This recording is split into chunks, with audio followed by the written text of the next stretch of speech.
Bonjour tout le monde, j'espère que ça va bien. Je m'appelle Miguel Robichaud, je suis agent de migration à l'ambassade du Canada à Mexico et je suis venu ici vous parler de projets d'immigration au Canada. J'aimerais dire bonjour aussi à des gens qui nous regardent sur Facebook et qui sont peut-être partout sur la planète aujourd'hui. On a seulement une demi-heure, beaucoup d'informations et on va s'y lancer tout de suite pour pas qu'à la fin que je cours comme un fou pour parler d'entrée express. Si ma télécommande veut s'allumer. Dans quelle direction?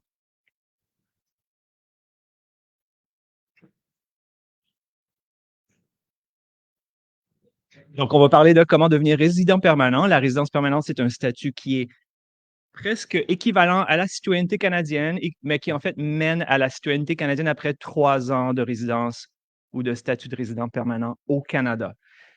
Euh, OK, là, je commence à comprendre que je vais dans la bonne direction. Donc, on va parler d'entrée express. On va parler des candidats des provinces, ces provinces que vous avez peut-être rencontrées aujourd'hui.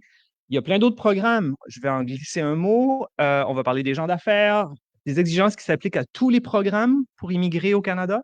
Et puis, je vais vous donner des petits outils qui pourront vous être utiles pour mener à bien ce projet d'immigration canadien. Donc, tous les chemins mènent à Rome. Ben, dans ce cas-là, tous les chemins mènent à un projet d'immigration canadien. Il y a énormément de programmes. Euh, D'abord, si vous regardez celui en haut à droite, les immigrants économiques sélectionnés par le Québec, donc la province du Québec sélectionne ses propres immigrants économiques. Si c'est cette province-là qui vous intéresse, vous devez leur parler d'abord pour obtenir leur certificat de sélection du Québec. L'événement d'aujourd'hui, de ces jours-ci, est consacré aux autres 9 provinces et 3 territoires qui se sont présentés ce matin. Donc, si le projet qui vous intéresse, c'est le Québec, il faut aller leur parler. Et ce n'est pas le sujet de la présentation d'aujourd'hui. Le programme des travailleurs qualifiés fédéral, c'est le grand classique. Je vais en parler en détail. Il y a les métiers spécialisés. Si vous avez un métier qui fait partie d'une liste, la catégorie de l'expérience canadienne, si vous êtes déjà allé travailler au Canada ou si vous allez avoir un permis de travail qui vous permettra de devenir travailleur pour enfin ensuite devenir résident permanent. Et puis les quelques autres programmes que je ne lirai pas. Euh, Quelque chose qu'il faut comprendre pour connaître et si vous saisissez c'est quoi la classification nationale des professions ou la FEER, vous allez beaucoup mieux pouvoir vous placer ou comprendre comment fonctionnent tous les programmes d'immigration de toutes les provinces du Canada. Cette diapositive-là est probablement la plus cruciale pour vous permettre de mener à bien votre projet. Parce qu'il y a beaucoup de gens qui disent ah, ben, j'ai fait un stage ou j'ai 15 ans d'expérience, mais il y a de ça 30 ans dans tel ou tel domaine à un tel niveau d'emploi et j'étais payé ou pas. Ben, la classification nationale des professions vous guide ou structure tout genre d'expérience de travail professionnel et c'est sur la base de cela que tous les autres programmes sont construits. Donc, vous voyez, il y a 0, 1, 2, 3. Ils sont classifiés de 1 à 5 en fonction du niveau d'emploi. Les exemples, je pense, sont les endroits où vous pourrez situer ce que vous avez fait dans votre vie pour essayer de savoir quel genre d'emploi, à quel niveau de la FER vous vous situez. Donc, essayez de garder ça à l'esprit durant la présentation parce qu'on va parler d'emplois qualifiés, semi-qualifiés et non qualifiés. Évidemment, 0, 1, 2, 3, c'est du qualifié. 4, 5, peut-être pas. OK? Et les exemples sont un bon endroit pour situer ce que vous avez. Je tiens à rappeler qu'en général, l'expérience qui n'a pas été payée ou qui était à du temps très partiel, 1 heure par semaine, ou un stage ou un emploi où on vous donnait une partie du poste, mais vous ne faisiez pas toutes les choses auxquelles on s'attendrait normalement de la personne, ben, ça ne compte pas. Il faut que ce soit un poste avec le travail habituel tel que défini dans la classification nationale des professions. Cette diapositive-là, selon moi, est celle qui est la plus pertinente pour votre projet d'immigration canadien. Parlons d'entrée express. Vous en avez sûrement entendu parler. C'est quoi entrée express? Si vous trouvez que la présentation d'aujourd'hui va vite, allez sur le site YouTube de mon ministère d'Immigration, Réfugiés, Citoyenneté Canada. Il y a une petite vidéo qui dure 3 ou 4 minutes qui va 1000 fois mieux vous expliquer comment ça fonctionne que ce que je vais vous dire aujourd'hui. Mais en gros, c'est quoi? C'est euh, un système de prise de demande de résidence permanente. Avant, dans une autre vie, on avait un système où on postait sa demande et linéairement, nous, les fonctionnaires, on allait les regarder. Donc, quelqu'un qui a demandé il y a 2 ans, 3 ans plus tard sa demande pour se faire rejeter aurait attendu une longue période pour avoir des mauvaises nouvelles.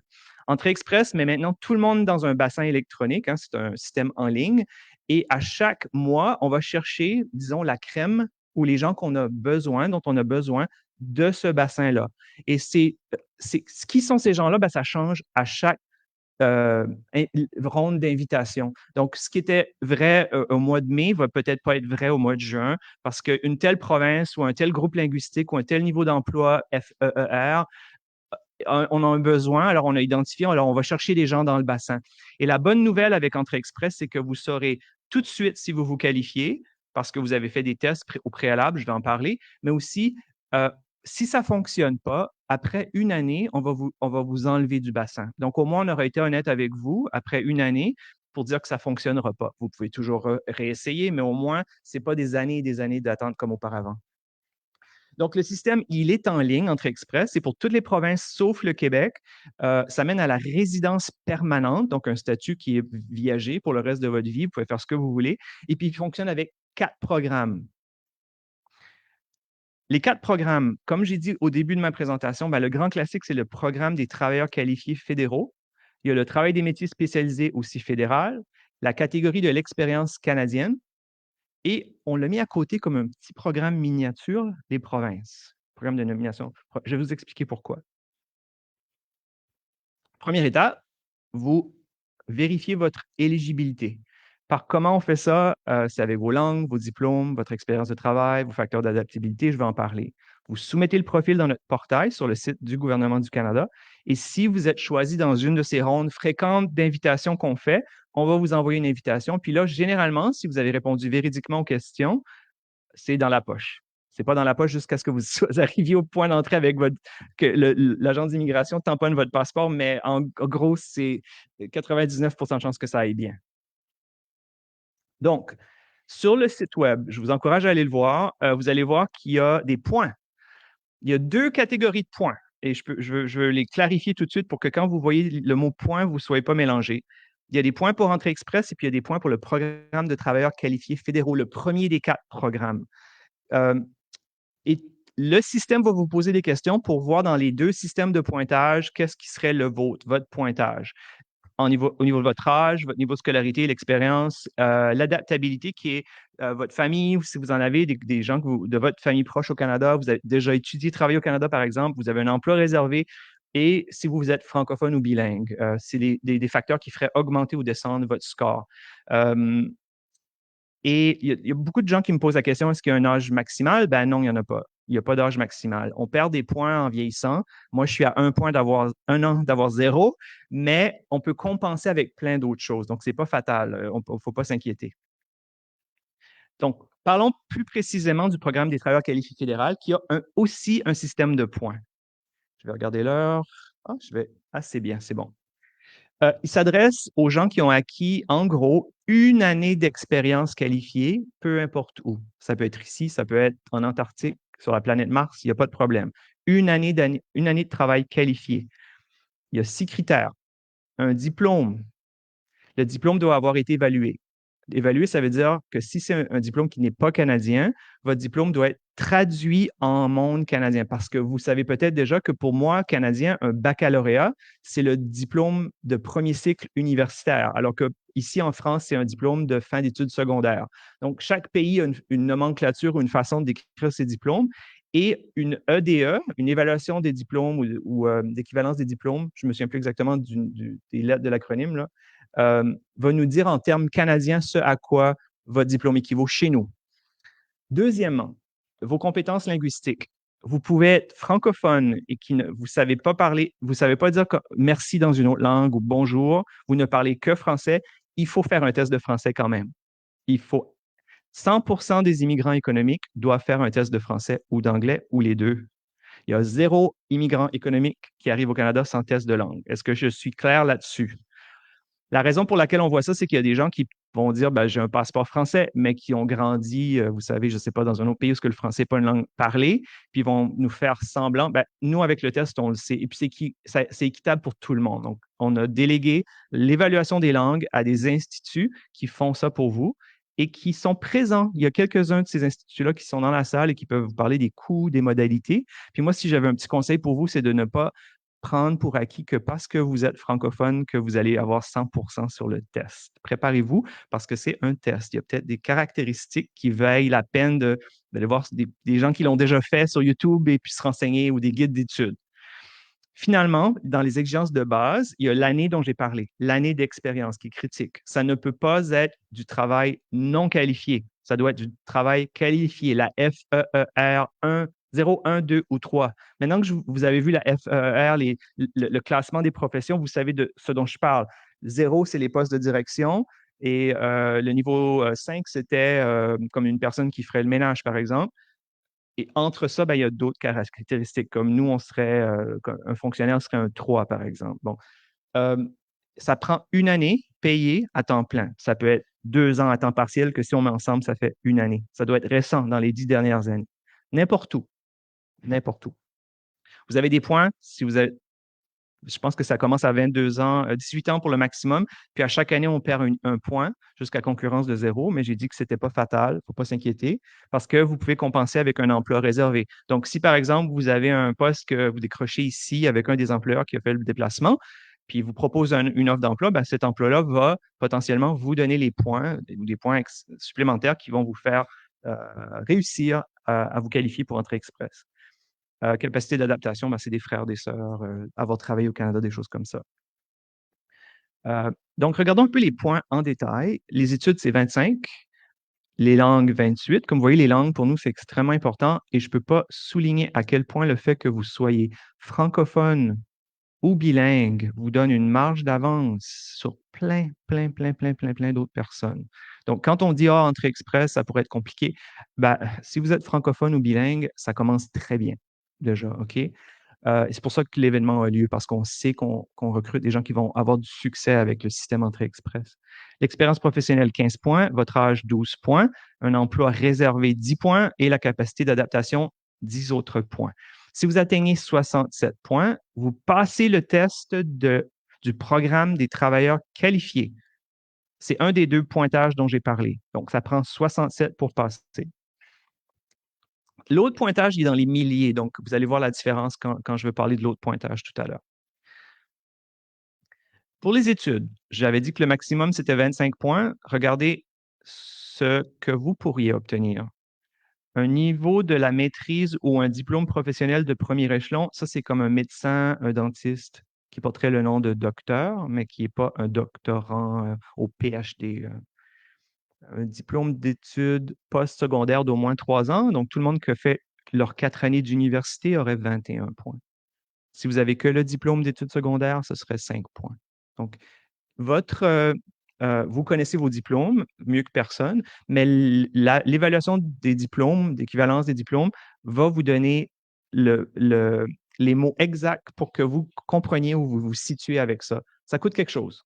Comme les tests de langue, ça coûte quelque chose, mais ça vous donne une idée précise, réelle, qui fonctionne et qui est compatible avec nous. Pour les langues, c'est le maximum de 28 points, comme j'ai mentionné.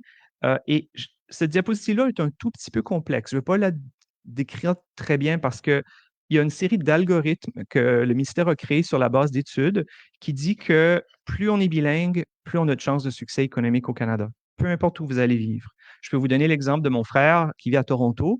Toronto, c'est une ville généralement anglophone où est-ce qu'on ne peut pas vraiment vivre en français, sauf à l'école ou sauf dans son cercle d'amis familial. Mais mon frère a eu son emploi avec une grande compagnie d'assurance parce qu'il parlait français. Parce que la compagnie d'assurance a des clients, des millions de clients francophones, qu'elle soit basée à Toronto ou à Montréal, il n'y a pas de problème. Donc, vous voyez, le bilinguisme est un atout tellement important dans toutes les provinces. C'est sûr que c'est un élément qui est différent de la vie au jour le jour, hein, le bilinguisme au jour le jour. Et puis, ça prend l'anglais pour vivre heureusement, bien, confortablement dans un endroit comme Toronto.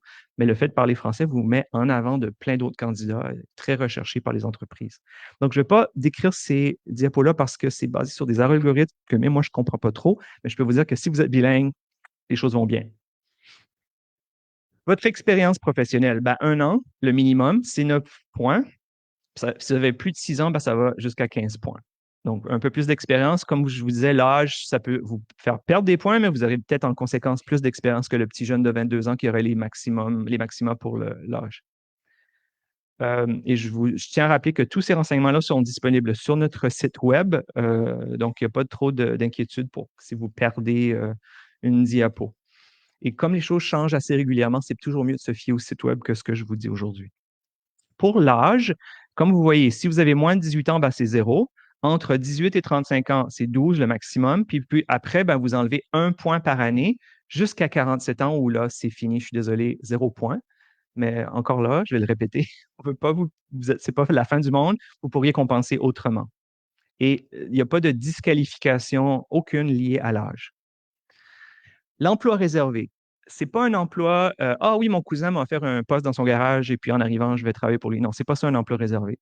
C'est une offre d'emploi valide qui doit être récente, niveau 0, 1, 2 ou 3 de la classification nationale des professions, la FEER, rémunérée à temps complet et avec une étude d'impact sur le marché du travail ou une dispense d'études d'impact sur le marché du travail. C'est quoi une étude d'impact? Quelqu'un sait? Levez la main si quelqu'un sait c'est quoi?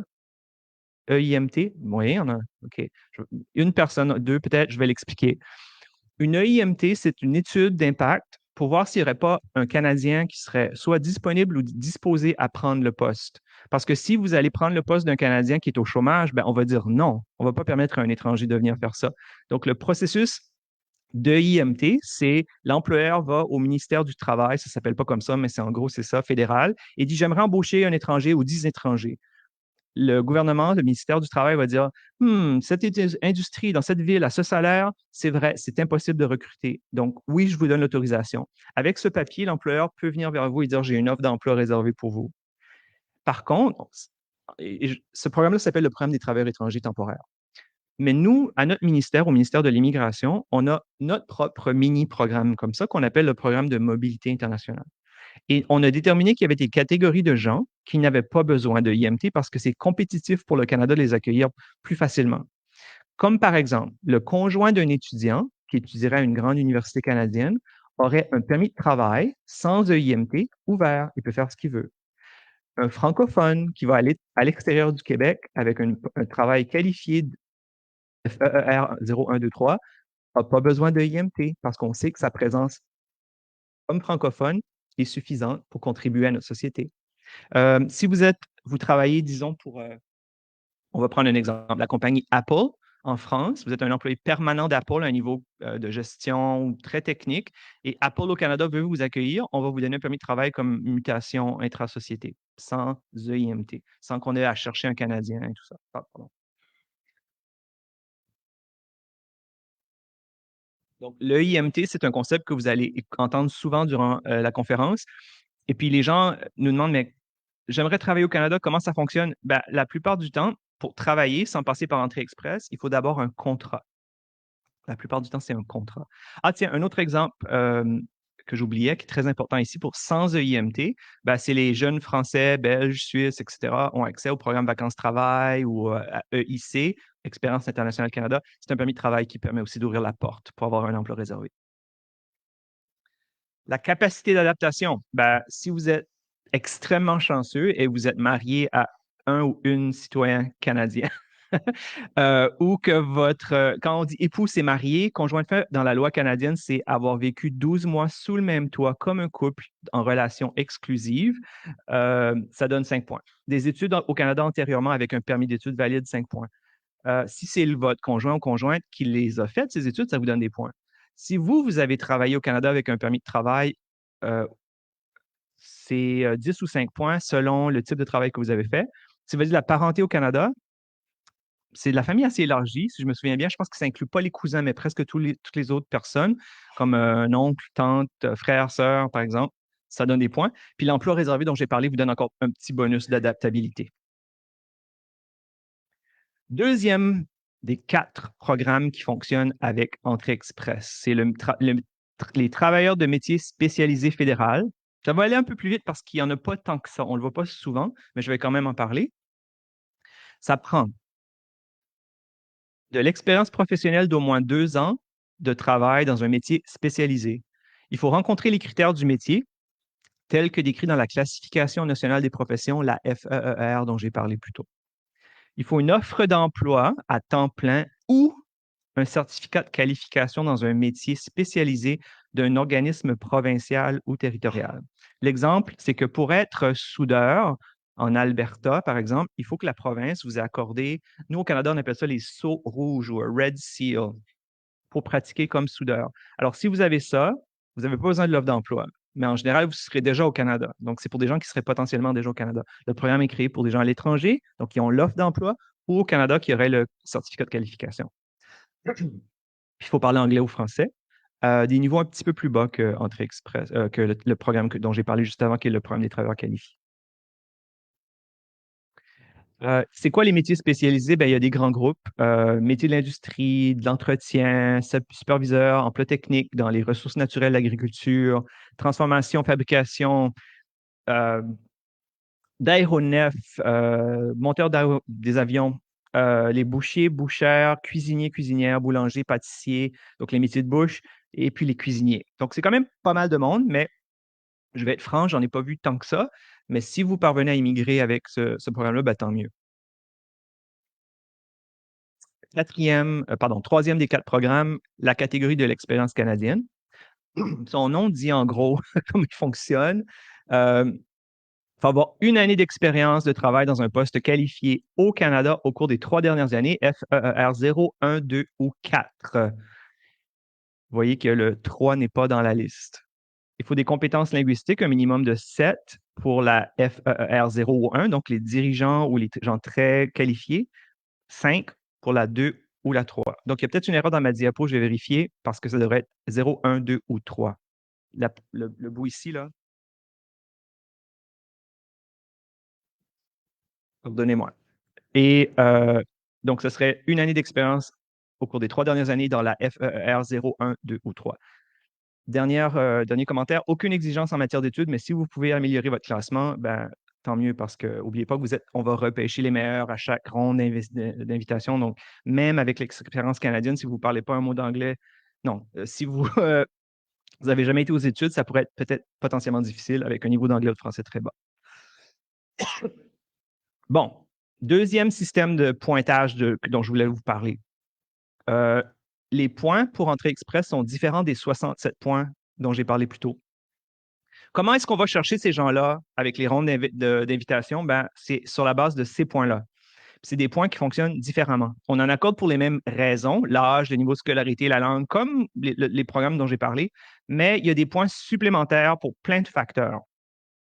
Et un total maximal de 1200 points. Euh, les rondes d'invitation sont, je crois, bi-hebdomadaires, à chaque 2 semaines, si je ne me trompe pas, ou mensuelles. Et le ministre décide c'est quoi le score minimal de ces 1200 points-là qu'il veut.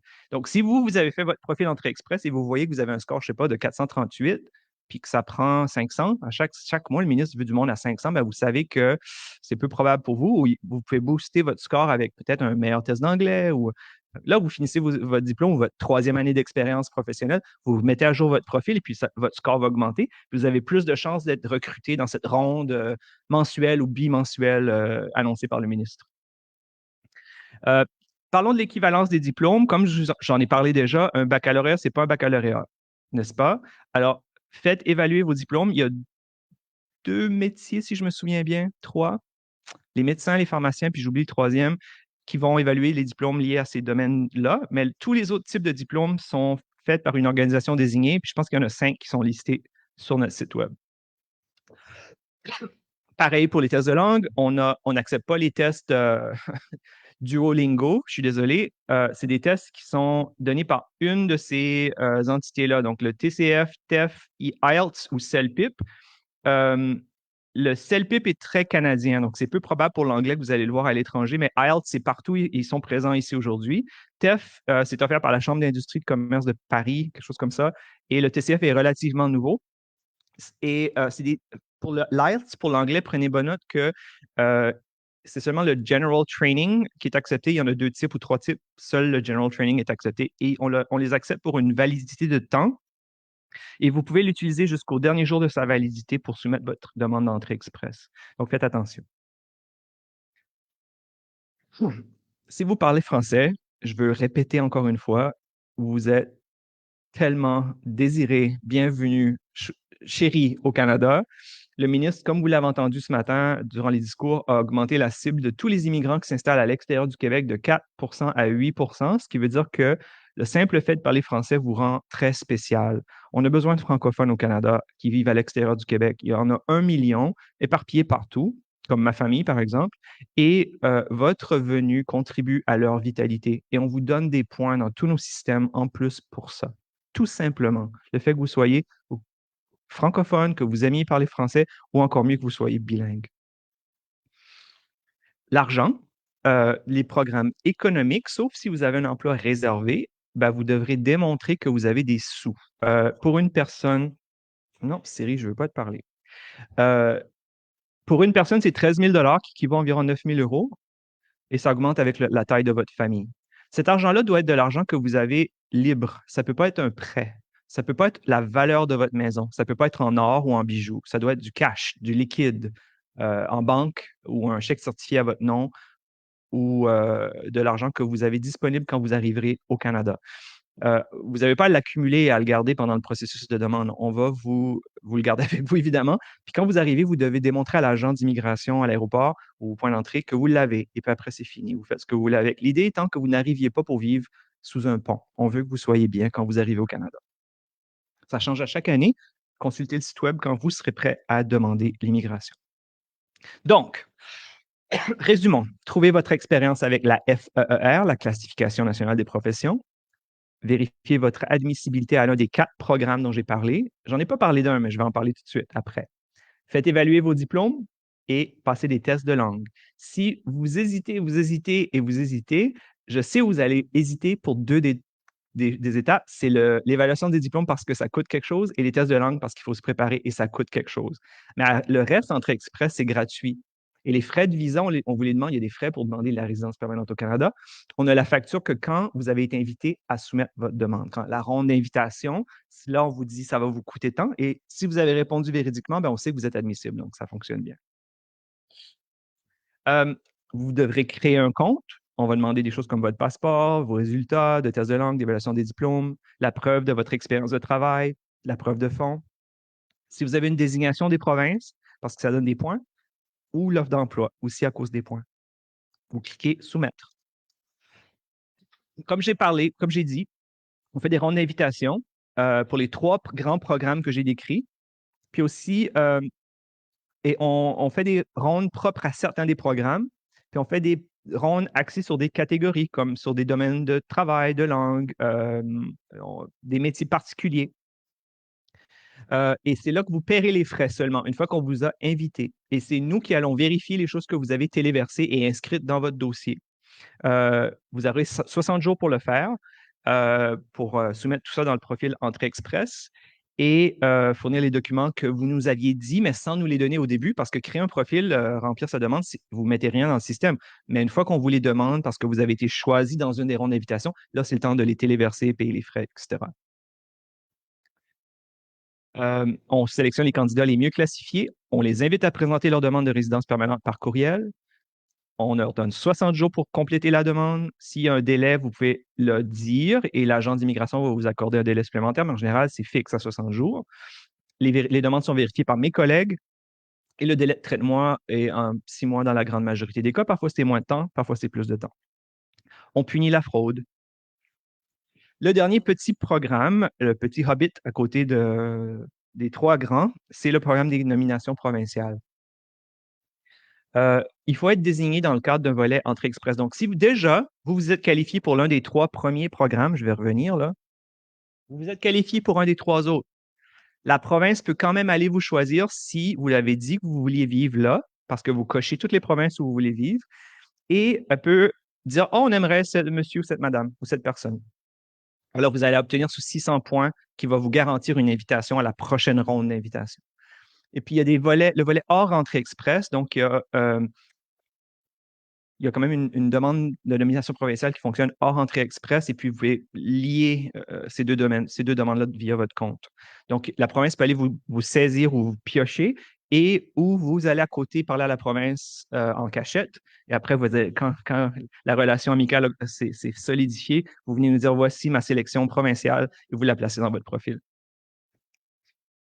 Et c'est ce que je viens de dire. Je suis désolé si j'ai sauté la diapo. Et c'est la même chose, je manque de temps, je suis désolé. Et chaque province a des dizaines et des dizaines de programmes. Allez les voir aujourd'hui. Ils sont là à leur kiosque. C'est pas tous les jours que vous avez la chance de les voir toutes réunies dans une salle. Parlez-leur de leur programme. Voyez s'ils n'auraient pas quelque chose de particulier. Certaines provinces ont des programmes qui s'appliquent, qui choisissent des gens qui ont moins d'expérience ou qui ont seulement le simple fait d'avoir de la famille dans leur province. Donc, ça vaut la peine d'aller leur parler. Euh, Et comme je manque de temps, je vais sauter. Et il y a plein d'autres programmes d'immigration au Canada Atlantique pour les 4 provinces de l'Atlantique. Nouveau-Brunswick, Nouvelle-Écosse, Île-du-Prince-Édouard ou Terre-Neuve et Labrador. Il y a des niveaux de classification qui sont un peu plus bas avec ce programme-là qui fonctionne hors entrée express. Ça, c'est à l'extérieur d'entrée express, c'est pas entrée express. Le programme des communautés rurales et du Nord, si vous voulez une petite ville dans l'Ouest canadien, pourquoi pas? Il y a un programme pilote sur l'agroalimentaire pour certains domaines dans le monde agricole. Il y a un programme de visa pour démarrage d'entreprise où est-ce qu'une entité vous parrainerait. Donc, si vous avez un plan d'affaires qui est intéressant, vous soumettez ce plan d'affaires-là et si ça convainc cette entité, il y a un groupe d'entités qui finance et qui valide. Si ça les convainc que ça pourrait avoir du succès, ils vont vous donner un certificat qui va vous ouvrir la porte vers ce programme-là. Finalement, il y a un programme d'immigration pour les travailleurs autonomes comme des artistes ou certains agriculteurs qui fonctionnent avec ça, aussi des gens qui travaillent à leur propre compte. C'est publié sur notre site web. Et là, vous voyez, je suis allé trouver le programme d'immigration du Canada Atlantique, que je n'aurai pas le temps de discuter. Les communautés du Nord, on va en Ontario, Manitoba, Saskatchewan, Alberta ou Colombie-Britannique. L'agroalimentaire, le démarrage d'entreprise, toujours les mêmes choses, hein, un minimum de langue, un peu d'expérience à un niveau de la CNP. Protégez-vous contre la fraude. Tous les sites du gouvernement du Canada se terminent par canada.ca ou gc.ca. Tout autre site qui vous dit qu'il vend des visas, ça ne marche pas. Faites attention. Donc, canada.ca ou gc.ca. Les gens peuvent vous représenter, mais ils doivent être soit un avocat canadien, un notaire québécois ou un consultant en immigration qui est enregistré officiellement avec le Collège des consultants en immigration du Canada. Donc, faites très attention. Vérifiez ça avant de donner votre argent à des inconnus, s'il vous plaît. Pour rester en contact, notre site web, il est là, canada.ca. Je ne sais pas si celui-là va fonctionner. Canada.ca/immigration. Donc, corrigez ce que vous voyez à l'écran. Canada.ca/immigration. L'ambassade, c'est france.gc.ca. Si vous voulez trouver du travail, c'est le guichet emploi. Comme vous voyez, ça finit toujours par .gc.ca ou canada.ca. Suivez nos médias sociaux parce qu'il y a des mises à jour. Notre site web du forum de destination mobilité, le forum dans lequel vous êtes aujourd'hui, le site web continue durant l'année, des mises à jour, donc ça vaut la peine d'aller le voir. Finalement, si vous avez des questions plus précises, vous voulez vous plaindre de ma présentation aujourd'hui, écrivez un petit courriel à mes collègues de Paris, puis ils feront un plaisir de me le signaler. C'est tout pour moi aujourd'hui. J'espère que ça vous aura plu, a été intéressant. Si vous avez des questions par rapport à Entrée Express, je vais me rendre au kiosque de l'ambassade du Canada qui est au fond et on pourra vous répondre à des questions peut-être plus particulières, plus précises. Et puis, merci beaucoup. J'aimerais aussi dire merci à nos amis qui nous regardent live sur Facebook. Merci.